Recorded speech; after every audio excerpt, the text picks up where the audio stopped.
তিরমিজি শরীফে 2382 নম্বর হাদিস। এই হাদিস বর্ণনাকারীর নাম সুফাই আল আসবাহি। তিনি মদিনায় আসলেন, এসে দেখেন ফাইদা হুয়া বিরজুলিন কদ ইজতামা আলাইহিন নাস।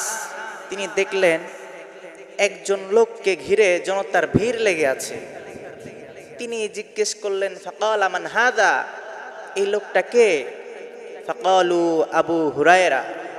সেখানকার লোকেরা বলল, চিনো না? ইনি হচ্ছেন নবীজির সাহাবা আবু হুরায়রা। ওহুয়া ইহাদ্দিসুন নাস, তিনি মানুষদেরকে হাদিস শোনাচ্ছিলেন। ফালাম্মা সাকাতা ওয়া খালা, তিনি যখন হাদিস থেকে অবসর হলেন, বিরত অবলম্বন করলেন, কুলতু লাহু, আমি তাকে বললাম, লামা হাদ্দাসতানি হাদিসান সামি'তুহু মিন রাসূলিল্লাহি সাল্লাল্লাহু আলাইহি ওয়াসাল্লাম, আপনি আমাকে এমন একটি হাদিস শোনান যে হাদিসটি আপনি নবীজির কাছ থেকে শুনেছেন। আকলতাহু ওয়া আলিমতাহু, হাদিসটি আপনি ভালোভাবে জেনেছেন এবং বুঝেছেন, এইরকম একটি হাদিস আপনি আমাকে শোনান। ফাকালা আবু হুরায়রা, আবু হুরায়রা বলল, আফআলু, অবশ্যই আমি তোমাকে শোনাবো।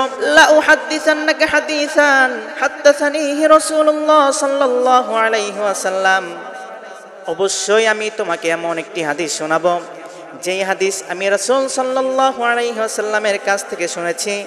আকলতুহু ওয়া আলিমতুহু, হাদিসটি আমি ভালোভাবে জেনেছি এবং বুঝেছি, এইরকম একটি হাদিস আমি তোমাকে শোনাবো। এই কথা বলার পর সুম্মা নাসাগা আবু হুরায়রা তানাসাগাতান, আবু হুরায়রা বেহুশ হয়ে গেলেন। হাদিস আর বলে নাই, হাদিস বলার আগেই আবু হুরায়রা বেহুশ হয়ে গেলেন। ফামাকাসা কলিলান, অল্প সময় বেহুশ থাকলেন। এরপর যখন হুঁশ ফিরে আসলো, আবু হুরায়রা বলল, ফাকালা লা উহাদ্দিসান্নাকা হাদিসান হাদ্দাসানিহি রাসূলুল্লাহ সাল্লাল্লাহু আলাইহি ওয়াসাল্লাম ফি হাদাল বাইতি মা মা'না আহাদুন গায়রি ওয়া গায়রু, অবশ্যই আমি তোমাকে এমন একটি হাদিস শোনাবো যেই হাদিস রাসূল সাল্লাল্লাহু আলাইহি ওয়াসাল্লাম এই ঘরের মধ্যে, এই জায়গায় আমাকে বলেছেন, আমি আর রাসূল ছাড়া এই ঘরের মধ্যে আর কেউ ছিল না। এই কথা বলার পর সুম্মা নাসাগা আবু হুরায়রা তানাসাগাতান, আবু হুরায়রা আবার বেহুশ হয়ে গেলেন। দুইবার বেহুশ হলেন, এখনো কিন্তু হাদিস বলে নাই। হাদিস বলার আগেই আবু হুরায়রা বেহুশ হয়ে যাচ্ছেন। কি এমন হাদিস যেটা আবু হুরায়রা বলতে পারছে না? ফামাকাসা কলিলান, অল্প সময় বেহুশ থাকলেন। সুম্মা আফাকা ওয়া মাসাহা ওয়াজহাহু, এরপর যখন হুঁশ ফিরে আসলো, আবু হুরায়রা দুই হাত দ্বারা তার মুখ মাসাহ করলেন। ফাকালা, এরপর আবার বললেন, আফআলু, অবশ্যই আমি তোমাকে শোনাবো। লা উহাদ্দিসান্নাকা হাদিসান হাদ্দাসানিহি রাসূলুল্লাহ সাল্লাল্লাহু আলাইহি ওয়াসাল্লাম, অবশ্যই আমি তোমাকে এমন একটি হাদিস শোনাবো যেই হাদিস রাসূল সাল্লাল্লাহু আলাইহি ওয়াসাল্লাম আমাকে এই ঘরের মধ্যে, এই জায়গায় আমাকে বলেছেন, আমি আর রাসূল ছাড়া এই ঘরের মধ্যে আর কেউ ছিল না। এই কথা বলার পর সুম্মা নাসাগা আবু হুরায়রা তানাসাগাতান, আবু হুরায়রা আবার বেহুশ হয়ে গেলেন। কি এমন হাদিস যে বারবার বেহুশ হয়ে যাচ্ছেন কিন্তু বলতে পারতেছেন না?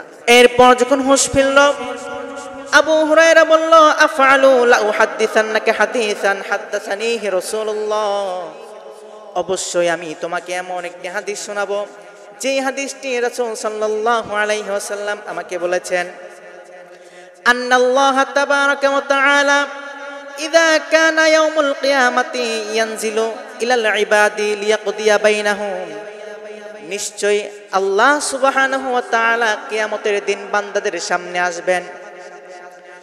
কিয়ামতের দিন বান্দাদের মাঝে বিচার ফয়সালা করার জন্য আল্লাহ রাব্বুল আলামিন বান্দাদের সামনে আসবেন এবং সেই দিন সর্বপ্রথম যেই ব্যক্তিকে ডাকা হবে সেটা হলো কোরআনের হাফেজ, কোরআনের আলেম, এইরকম ব্যক্তিকে আল্লাহ রাব্বুল আলামিন সর্বপ্রথম ডাকবেন।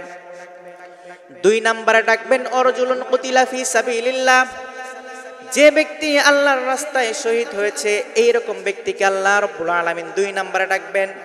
তিন নম্বরে ডাকবেন অরজুলুন কাসীরুল মাল, যে ব্যক্তিকে আল্লাহ রাব্বুল আলামিন দুনিয়াতে প্রচুর ধন সম্পদ দিয়েছেন এইরকম ব্যক্তিকে আল্লাহ রাব্বুল আলামিন তিন নম্বরে ডাকবেন।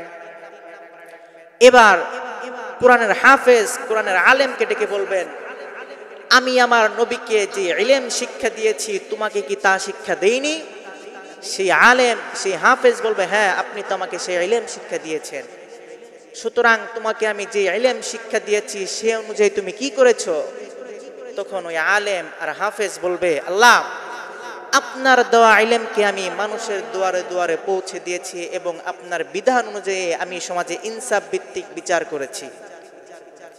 তখন আল্লাহ রাব্বুল আলামিন বলবেন, তুমি মিথ্যা বলছো। ফেরেশতারাও বলবে, তুমি মিথ্যা বলছো, যাও জাহান্নামে যাও। এরপর আল্লাহ রাব্বুল আলামিন অরজুলুন কুতিলা ফি সাবিলিল্লাহ, যে ব্যক্তি আল্লাহর রাস্তায় শহীদ হয়েছে এরকম ব্যক্তিকে ডাকবেন, ডেকে বলবেন, তুমি এই দুনিয়াতে শহীদ হয়েছিলে কেন?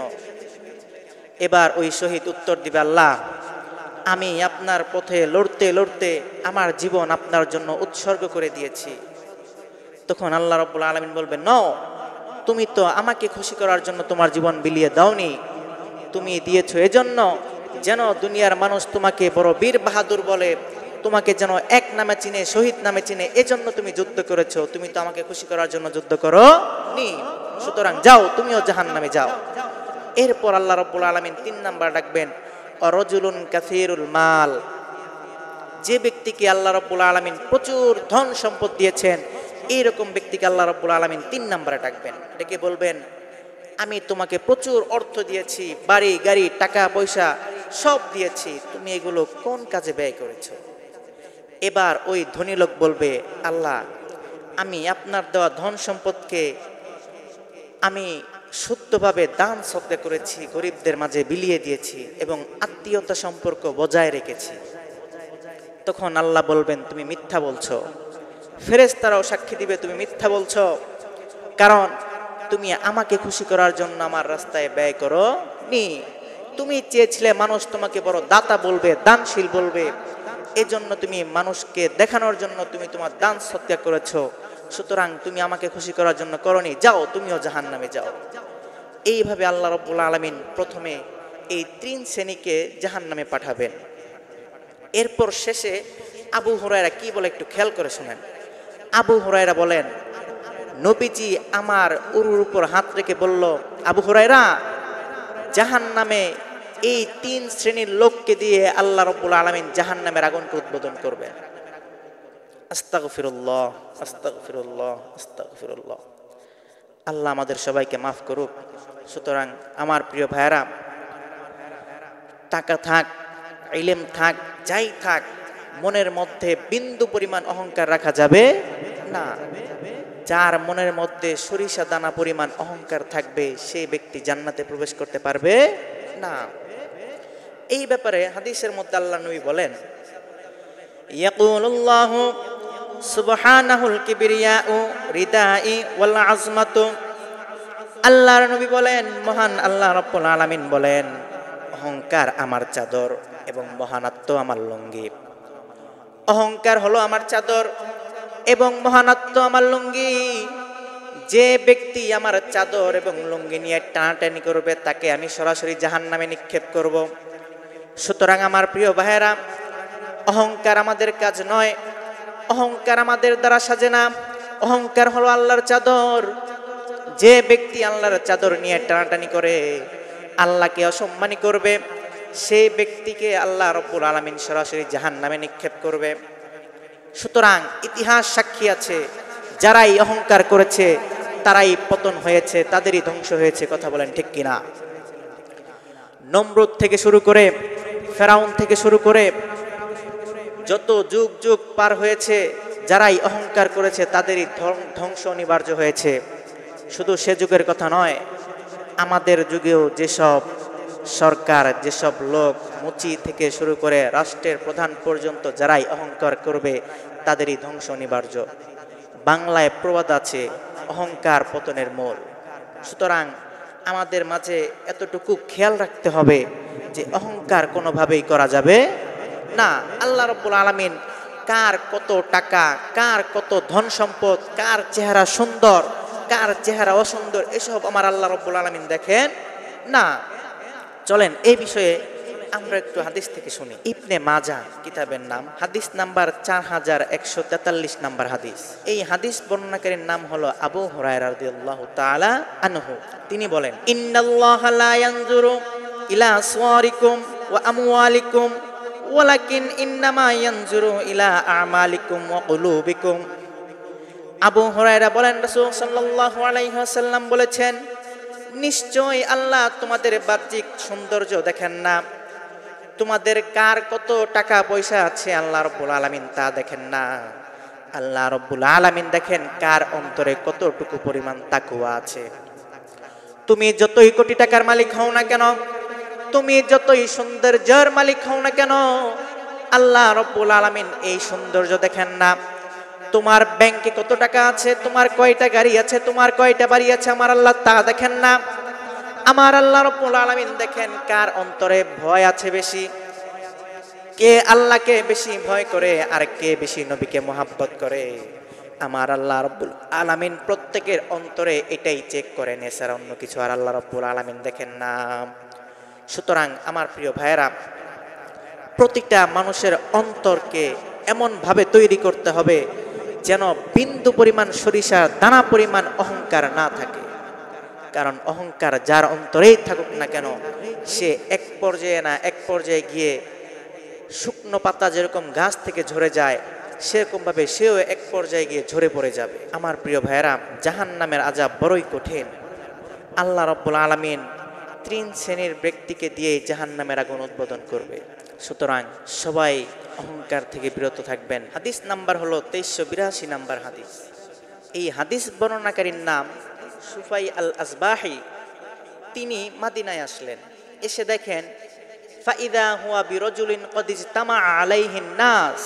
তিনি দেখলেন একজন লোককে ঘিরে জনতার ভিড় লেগে আছে। তিনি জিজ্ঞেস করলেন, ফাকালা মান হাদা, এই লোকটা কে? সেখানকার লোকেরা বলল, চিনো না? ফাকালু আবু হুরায়রা, তিনি হচ্ছেন নবীজির সাহাবা আবু হুরায়রা। ফাদানাউতু মিনহু হাত্তা ক্বাদতু বাইনা ইয়াদাইহি, আমি তার সামনে গেলাম এবং তার পাশে গিয়ে বসলাম। ওহুয়া ইউহাদ্দিসুন নাস, তিনি মানুষদেরকে হাদিস শোনাচ্ছিলেন। ফালাম্মা সাকাতা ওয়া খালা, তিনি যখন হাদিস শোনানো থেকে অবসর হলেন, চুপ থাকলেন, কুলতু লাহু, আমি তাকে বললাম লামা হাদ্দাসতানি হাদিসান সামি'তাহু মিন রাসূলিল্লাহি সাল্লাল্লাহু আলাইহি ওয়াসাল্লাম, আপনি আমাকে এমন একটি হাদিস শোনান যেই হাদিসটি আপনি নবীজির কাছ থেকে নিজ কানে শুনেছেন। আকলতাহু ওয়া আলিমতাহু, হাদিসটি আপনি ভালোভাবে জেনেছেন এবং বুঝেছেন, এইরকম একটি হাদিস আপনি আমাকে শোনান। ফাকালা আবু হুরায়রা বলল, আফআলু, অবশ্যই আমি তোমাকে শোনাবো। লা উহাদ্দিসান্নাকা হাদিসান হাদ্দাসানিহি রাসূলুল্লাহ সাল্লাল্লাহু আলাইহি ওয়াসাল্লাম আকলতুহু ওয়া আলিমতুহু, অবশ্যই আমি তোমাকে এমন একটি হাদিস শোনাবো যেই হাদিসটি রাসূল করিম সাল্লাল্লাহু আলাইহি ওয়াসাল্লাম আমাকে বলেছেন, আমি হাদিসটি ভালোভাবে জেনেছি এবং বুঝেছি, এইরকম হাদিস আমি তোমাকে শোনাবো। এই কথা বলার পর সুম্মা নাসাগা আবু হুরায়রা তানাসাগাতান, আবু হুরায়রা বেহুশ হয়ে গেলেন। হাদিস কিন্তু এখনো বলে নাই, হাদিস বলার আগেই আবু হুরায়রা বেহুশ হয়ে গেলেন। ফামাকাসা কলিলান, অল্প সময় বেহুশ থাকলেন। এরপর যখন হুঁশ ফিরে আসলো, আবু হুরায়রা বলল, লা উহাদ্দিসান্নাকা হাদিসান হাদ্দাসানিহি রাসূলুল্লাহ সাল্লাল্লাহু আলাইহি ওয়াসাল্লাম, অবশ্যই আমি তোমাকে এমন একটি হাদিস শোনাবো যেই হাদিসটি রাসূল করিম সাল্লাল্লাহু আলাইহি ওয়াসাল্লাম আমাকে বলেছেন, ফি হাযাল বাইতি, এই ঘরের মধ্যে, মা মা'না আহাদুন গায়রি ওয়া গায়রু, আমি আর রাসূল ছাড়া আর কেউ ছিল না, এইরকম হাদিস আমি তোমাকে শোনাবো। এই কথা বলার পর সুম্মা নাসাগা আবু হুরায়রা তানাসিগাতান, আবু হুরায়রা আবার বেহুশ হয়ে গেলেন। আবু হুরায়রা এবারও বেহুশ হয়ে গেলেন, কিন্তু হাদিস বলতে পারেন নি। কি এমন হাদিস যে বারবার বেহুশ হয়ে যাচ্ছেন কিন্তু বলতে পারতেছেন না? ফামাকাসা কলিলান, অল্প সময় বেহুশ থাকলেন। এরপর যখন আবু হুরায়রার হুঁশ ফিরে আসলো, লা উহাদ্দিসান্নাকা হাদিসান হাদ্দাসানিহি রাসূলুল্লাহ সাল্লাল্লাহু আলাইহি ওয়াসাল্লাম, আবু হুরায়রা বলল, আমি তোমাকে এমন একটি হাদিস শোনাবো যেই হাদিসটি রাসূল করিম সাল্লাল্লাহু আলাইহি ওয়াসাল্লাম আমাকে বলেছেন, ফি হাযাল বাইতি মা মা'না আহাদুন গায়রি ওয়া গায়রু, এই ঘরের মধ্যে রাসূল করিম সাল্লাল্লাহু আলাইহি ওয়াসাল্লাম আমাকে বলেছেন, আমি আর রাসূল ছাড়া আর কেউ এই ঘরের মধ্যে ছিল না। এই কথা বলার পর সুম্মা নাশাগা আবু হুরায়রা নাশাগাতান, আবু হুরায়রা আবার বেহুশ হয়ে গেলেন। এবারও কিন্তু হাদিস বলে নাই। কি এমন হাদিস যে বারবার বেহুশ হয়ে যাচ্ছেন কিন্তু বলতে পারতেছেন না? ফামাকাথা কলিলান, অল্প সময় বেহুশ থাকলেন। এরপর যখন হুঁশ ফিরে আসলো, আবু হুরায়রা বলল, লাউ হাদ্দিসান্নাকা হাদিসান হাদ্দাসানিহি রাসূলুল্লাহ সাল্লাল্লাহু আলাইহি ওয়াসাল্লাম, আমি তোমাকে এমন একটি হাদিস শোনাবো যেই হাদিসটি রাসূল করিম সাল্লাল্লাহু আলাইহি ওয়াসাল্লাম আমাকে বলেছেন, ফি হাযাল বাইতি, এই ঘরের মধ্যে বলেছেন, মা মা'না আহাদুন গায়রি ওয়া গায়রু, আমি আর রাসূল ছাড়া এই ঘরের মধ্যে আর কেউ ছিল না। এরপর আবু হুরায়রা বলেন, আন্নাল্লাহ তাবারাকা ওয়া তাআলা ইযা কানা ইয়াউমুল কিয়ামাতি ইয়ানজিলু ইলাল ইবাদি লিয়াকদিয়া বাইনাহুম, আল্লাহ রাব্বুল আলামিন কিয়ামতের দিন বান্দাদের সামনে আসবেন এবং কিয়ামত অনুষ্ঠান করবেন। বান্দাদের মাঝে বিচার ফয়সালা করার জন্য আল্লাহ রাব্বুল আলামিন বান্দাদের সামনে আসবেন। এসে আল্লাহ রাব্বুল আলামিন তিন শ্রেণীর লোককে ডাক দিবেন। এক নাম্বার হলো জামাআল কুরআন, যাকে আল্লাহ রাব্বুল আলামিন কোরআনের ইলমে দ্বীন শিক্ষা দিয়েছেন, অর্থাৎ কোরআনের হাফেজ এবং কোরআনের আলেমকে আল্লাহ রাব্বুল আলামিন ডাকবেন। দুই নাম্বারে ডাকবেন ওয়ারজুলুন কুতিলা ফি সাবিলিল্লাহ, যে ব্যক্তি আল্লাহর রাস্তায় শহীদ হয়েছে এই রকম ব্যক্তিকে আল্লাহ রাব্বুল আলামিন দুই নাম্বারে ডাকবেন। তিন নাম্বারে ডাকবেন ওয়ারজুলুন কাসীরুল মাল, যে ব্যক্তিকে আল্লাহ রাব্বুল আলামিন প্রচুর ধন সম্পদ দিয়েছেন এই রকম ব্যক্তিকে আল্লাহ রাব্বুল আলামিন তিন নাম্বারে ডাকবেন। আল্লাহ রাব্বুল আলামিন সর্বপ্রথম সেই কোরআনের হাফেজ কোরআনের আলেমকে ডাকবেন, ডেকে বলবেন, আমি আমার নবীকে যে ইলমে দ্বীন শিক্ষা দিয়েছি তোমাকে কি তা শিক্ষা দেইনি? সেই আলেম এবং হাফেজ বলবে, জি অবশ্যই দিয়েছেন। তখন আল্লাহ রাব্বুল আলামিন বলবে, তুমি সেই ইলমে দ্বীন অনুযায়ী কি আমল করেছো, কি কি করেছো? তখন ওই কোরআনের হাফেজ কোরআনের আলেম বলবে, আল্লাহ আমি আপনার ইলমে দ্বীন দেওয়া থেকে মানুষদেরকে শিক্ষা দিয়েছি, আপনার আয়াত আপনার হাদিস আপনার নবীর হাদিস আমি মানুষের দুয়ারে দুয়ারে পৌঁছে দিয়েছি, এবং আপনার ইলমে দ্বীন থেকে আমি কোরআনের আয়াত থেকে সমাজের মাঝে ইনসাফ ভিত্তিক বিচার ফয়সালা করেছি। তখন আল্লাহ রাব্বুল আলামিন বলবেন, তুমি মিথ্যা বলছো। ফেরেশতারাও বলবে, তুমি মিথ্যা বলছো, সুতরাং যাও, তুমি জাহান্নামে যাও। এরপর আল্লাহ রাব্বুল আলামিন দুই নাম্বারে ডাকবেন ওয়ারজুলুন কুতিলা ফি সাবিলিল্লাহ, যে ব্যক্তি আল্লাহর রাস্তায় শহীদ হয়েছে এরকম ব্যক্তিকে আল্লাহ রাব্বুল আলামিন দুই নাম্বারে ডাকবেন, ডেকে বলবেন, তুমি কেন শহীদ হয়েছো, কি করেছো তুমি? তখন ওই শহীদ বলবে, আল্লাহ আমি আপনার দ্বীন রক্ষা করার জন্য আপনার রাস্তায় আমার জীবনকে উৎসর্গ করে দিয়েছি। তখন আল্লাহ বলবেন, তুমি মিথ্যা বলছো। ফেরেশতারা বলবে, তুমি মিথ্যা বলছো, কারণ তুমি আমাকে খুশি করার জন্য তুমি শহীদ হওনি। তুমি চেয়েছিলে মানুষ তোমাকে বীর বাহাদুর নামে চিনবে, মানুষ তোমাকে বড় শহীদ নামে চিনবে, তুমি তো এই সব উপাধি পাওয়ার জন্য তুমি শহীদ হয়েছো, সুতরাং যাও, তুমিও জাহান্নামে যাও। এরপর আল্লাহ রাব্বুল আলামিন তিন নম্বরে ডাকবেন ওয়ারজুলুন কাসীরুল মাল, যাকে আল্লাহ রাব্বুল আলামিন প্রচুর ধন সম্পদ দিয়েছেন এরকম ব্যক্তিকে আল্লাহ রাব্বুল আলামিন তিন নম্বরে ডাকবেন, ডেকে বলবেন, তোমাকে আমি দুনিয়াতে প্রচুর অর্থ দিয়েছি, বাড়ি গাড়ি টাকা পয়সা ধন দৌলত সব দিয়েছি, তুমি তা কোন কাজে ব্যয় করেছো? এবার সেই ধনী লোক বলবে, আল্লাহ আমি আপনার দেওয়া ধন সম্পদ আপনার রাস্তায় ব্যয় করেছি এবং মানুষের মাঝে গরিব দুঃখীদের মাঝে দান সদকা করেছি। তখন আল্লাহ রাব্বুল আলামিন বলবেন, তুমি মিথ্যা বলছো। ফেরেশতারা বলবে, তুমি মিথ্যা বলছো, তুমি আমাকে খুশি করার জন্য দান সদকা করো নি, তুমি তো চেয়েছিলে মানুষ তোমাকে বড় দাতা বলবে, মানুষ তোমাকে বড় দানশীল নামে চিনবে, তুমি তো দুনিয়ার বাহবা পাওয়ার জন্য তুমি দান সদকা করেছো, আমাকে খুশি করার জন্য করনি, সুতরাং যাও, তুমিও জাহান্নামে যাও। এই কথা বলার পর আবু হুরায়রা কি বলে একটু মনোযোগ দিয়ে শুনেন। আবু হুরায়রা বলেন, রাসূল সাল্লাল্লাহু আলাইহি ওয়াসাল্লাম আমার উরুর উপর হাত রাখলেন, রেখে বলেন, আবু হুরায়রা এই তিন শ্রেণীর লোককে দিয়েই আল্লাহ রাব্বুল আলামিন জাহান্নামের আগুনকে উদ্বোধন করবেন। সুতরাং আমার প্রিয় ভাইয়েরা, যে যতটুকু আমল করেন না কেন, যতটুকুই আল্লাহর রাস্তায় ব্যয় করেন, সম্পূর্ণ মন থেকে দিল থেকে করবেন, বিন্দু পরিমাণ মনের মধ্যে অহংকার নিয়ে করবেন না। সবচেয়ে বড় কথা হলো আমরা আমল করি, মানুষদেরকে দান সদকা করি লোকদেরকে দেখানোর জন্য, আমার প্রভুকে খুশি করার জন্য আমরা দান সদকা করি না। এই হাদিস থেকে শিক্ষা নেন, যারা মানুষদেরকে দান সদকা করে একমাত্র লোকদের খুশি করার জন্য, লোকদের দেখানোর জন্য, এইরকম ব্যক্তিকে আল্লাহ রাব্বুল আলামিন 3 নম্বরে জাহান্নামে পাঠাবেন। এজন্য আপনাকে আল্লাহ রাব্বুল আলামিন টাকা দিয়েছেন, ধন সম্পদ দিয়েছেন, প্রচুর অর্থ দিয়েছেন, কিন্তু মনের মধ্যে বিন্দু পরিমাণ অহংকার রাখা যাবে না। হাদিসের মধ্যে আল্লাহর নবী বলেন, ইয়াকুলুল্লাহু সুবহানাহুল কিবরিয়াউ রিদাই ওয়াল আজমাতি। আল্লাহ রাব্বুল আলামিন বলেন, অহংকার হলো আমার চাদর এবং মহানত্ব হলো আমার লুঙ্গি। যে ব্যক্তি আমার অহংকার এবং মহানত্ব নিয়ে টানাটানি করে, অর্থাৎ যে ব্যক্তি অহংকার করবে, যে ব্যক্তি নিজেকে মহান ভাববে, আল্লাহর নবী বলেন, আল্লাহ রাব্বুল আলামিন বলেছেন, সেই ব্যক্তিকে আল্লাহ রাব্বুল আলামিন জাহান্নামে নিক্ষেপ করবে। এবার আপনি একটু আপনার কমন সেন্স দিয়ে চিন্তা করেন, আল্লাহ রাব্বুল আলামিন কি বললেন? অহংকার আমার চাদর আর মহানত্ব আমার লুঙ্গি।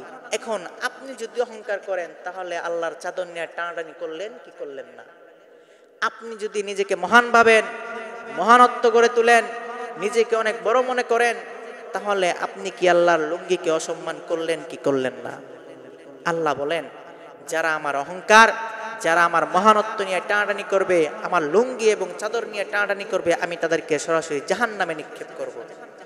সুতরাং দিলের মধ্যে বিন্দু পরিমাণ অহংকার রাখা যাবে না। কারণ হাদিসের মধ্যে এসেছে, যে ব্যক্তির অন্তরে সরিষা দানা পরিমাণ অহংকার থাকবে, সে ব্যক্তি জান্নাতে যেতে পারবে না। এজন্য দিলকে পরিষ্কার রাখতে হবে, কলবকে পরিষ্কার রাখতে হবে। কারণ আল্লাহ রাব্বুল আলামিন দুনিয়ার মধ্যে কার চেহারা কতটুকু সুন্দর, কার চেহারা কতটুকু কালো, কাকে আল্লাহ রাব্বুল আলামিন বেশি ধন সম্পদ দিয়েছেন আর কাকে আল্লাহ রাব্বুল আলামিন বেশি ধন সম্পদ দেননি, এইগুলো আল্লাহ রাব্বুল আলামিন দেখেন না। এই বিষয়ে চলেন একটা হাদিস শুনি। এই হাদিস বর্ণনাকারীর নাম হযরত আবু হুরায়রা রাদিয়াল্লাহু তাআলা আনহু।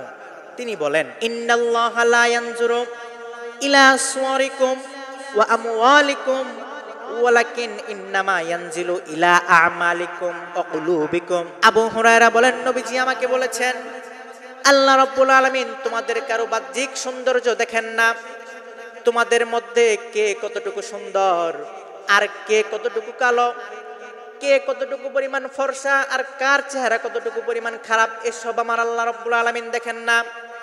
আল্লাহ রাব্বুল আলামিন কাকে কতটুকু ধন সম্পদ দিয়েছেন, কার কয়টা বাড়ি আছে, কার কয়টা গাড়ি আছে, কার গুলশানে কয়টা বাড়ি আছে, কার মিরপুরে কয়টা ফ্ল্যাট আছে, এসব আমার আল্লাহ রাব্বুল আলামিন দেখেন না।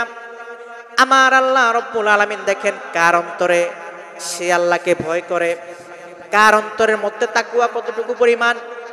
আমার আল্লাহ রাব্বুল আলামিনের কাছে এই সব হিসাবে বিবেচনা হয়। আপনি যতই কোটিপতি হন না কেন, তার মানে যে আপনি আল্লাহর কাছে সম্মানিত, এরকমটা নয়। একটা মুচি যদি তার অন্তরে তাকওয়া বেশি থাকে, আল্লাহর ভয় বেশি থাকে, তাহলে দুনিয়ার হাজারো ধনীর চেয়ে ওই মুচির সম্মান আল্লাহ রাব্বুল আলামিনের কাছে হাজার গুণ বেশি। চিল্লায় বলেন সুবহানাল্লাহ।